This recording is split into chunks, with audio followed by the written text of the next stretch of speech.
Bienvenue sur ma chaîne YouTube Freedom to Be, je suis Lucille Rimbaud et j'accompagne des femmes en désir de créer leur activité en tant que thérapeute, coach, artiste ou pédagogue. Bien poser des fondations solides, saines, pérennes. Je les accompagne dans ce tournant à la fois personnel, professionnel, à poser clarté, direction, en posant également un alignement avec leur entreprise, en ancrant des habitudes et une structure qui permettent de gagner en liberté et en autonomie dans leur activité. C'est avec cette vidéo justement que je venais à toi par rapport au sujet de entreprendre et la peur de réussir. Donc ça paraît plutôt paradoxal avec cet objectif d'entreprendre, de s'autoriser de se lancer en indépendant dans un métier qui fait sens, un métier qui est un appel fort, un appel du cœur, et en même temps de vouloir réussir, bien entendu, cet engagement, et de se rendre compte qu'il peut y avoir aussi sur des peurs conscientes, inconscientes, un sentiment de se dire si je réussis,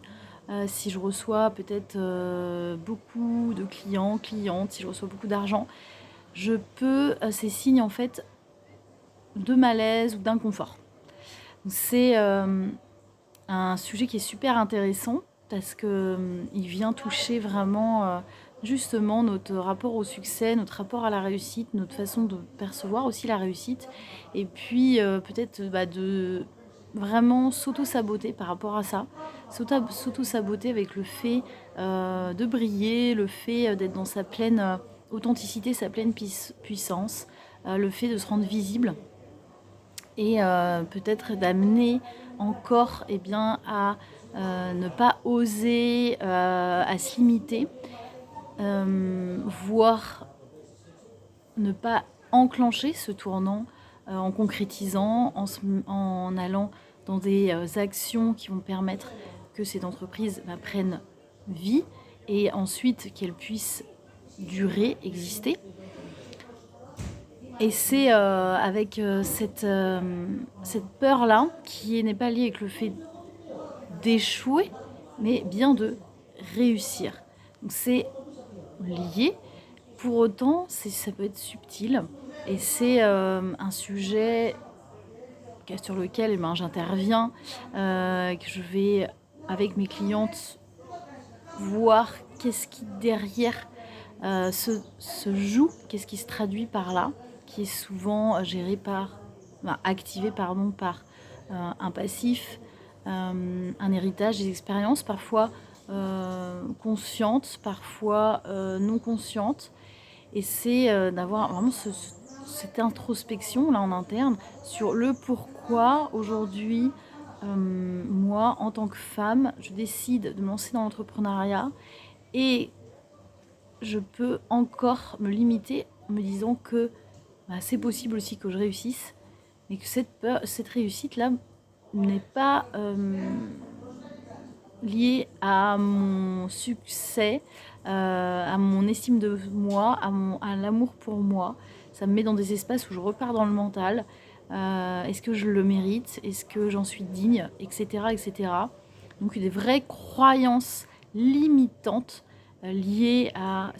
à ma place en fait, à où je me sens vraiment, où je me ressens vraiment ma juste place, et que ces croyances peuvent vraiment être un véritable frein impactant dans ce développement en fait de son business, et puis qui un business qui est là pour remettre du sens, qui est là, qui fait partie intimement et entièrement de notre vie, où il n'y a aucune frontière en fait entre le personnel et le professionnel, et qu'effectivement ce rapport à la réussite et à la peur de réussir, à la peur d'être au centre, à la peur de briller, est lié aussi à la place qu'on peut avoir dans le personnel, autant dans notre réseau très proche, famille, que le réseau plus large, amis et voire professionnel, et que en allant faire ce travail interne autour de cette peur de la réussite, il y a vraiment des leviers qui se sautent, des leviers qui permettent vraiment cette ascension vers quelque chose qui est bon, qui est sain, qui nous permet en fait d'être notre plein potentiel, dans notre pleine puissance, et qui nous permettent de se réaliser sans limite et de manifester ce que l'on désire sans avoir peur du jugement, du regard, du rejet, peur de la critique. Et de voir que en fait aller rééquilibrer ça, cette façon de se percevoir, rééquilibrer ses perceptions, faire ce travail autour de ses pensées limitantes, va permettre vraiment de rentrer dans une activité avec des fondations qui soient saines, qui soient solides et surtout qui permettent que l'activité va croître, parce que cet auto-sabotage peut avoir vraiment des conséquences sur long terme sur la façon dont évolue l'entreprise, peut-être soi-même se freiner. Je parle de ça parce que moi-même ça me concerne, j'étais concernée, dire que si là je me lançais, mais si en fait ça marche en fait. Et de voir que je voyais plus d'inconvénients parce que ça marche, que ça ne marche pas, d'être vraiment dans un déséquilibre, mais qui était lié vraiment plus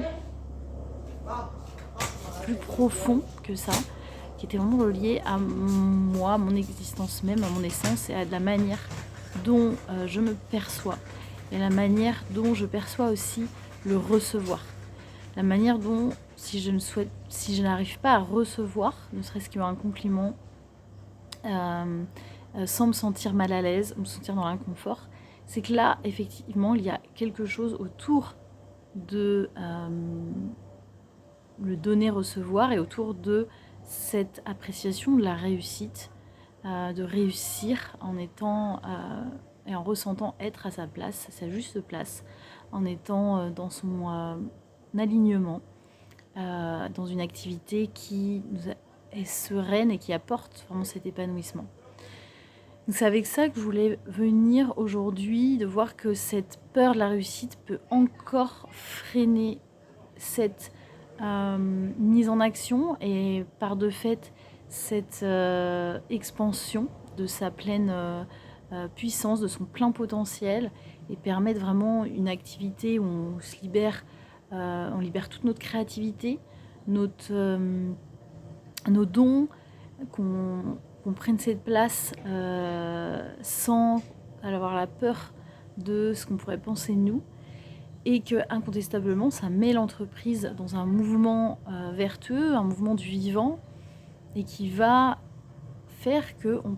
puisse choisir des actions, des décisions qui vont aller dans ce sens, qui vont aller dans cette croissance entreprise au long cours de manière pérenne. Dis-moi en commentaire si cette peur de réussir, en fait, elle te parle, si peut-être tu l'as déjà vécu. Ça me fera plaisir de lire tes commentaires, de pouvoir y répondre. N'hésite pas à liker cette vidéo si ce contenu t'intéresse. Je vais venir partager des sujets, des thématiques autour justement de cette création d'activité, d'une entreprise qui fait sens et qui marque vraiment un véritable tournant, une nouvelle page, une nouvelle réécriture dans ton histoire, une nouvelle renaissance, et qui va faire bouger les lignes aussi autour vraiment de freins et d'automatismes, de conditionnements internes qui peuvent, si ils sont levés, vraiment t'amener à accroître, croître dans ton entreprise, dans ta vie personnelle, avec sens toujours, mais surtout avec sérénité et avec confiance que tu es bien à ta juste place dans cette nouvelle page et dans ta pleine puissance. Je t'invite à aller voir la formation que je laisse aussi aux commentaires, qui t'apportera de la valeur aussi dans ce tournant, dans ce cheminement autour des 3 leviers dans la création de ton entreprise, des 3 leviers fondamentaux pour permettre un départ gagnant et qui t'accompagne sur ton développement sur le long terme. Je te dis à très bientôt pour une nouvelle vidéo.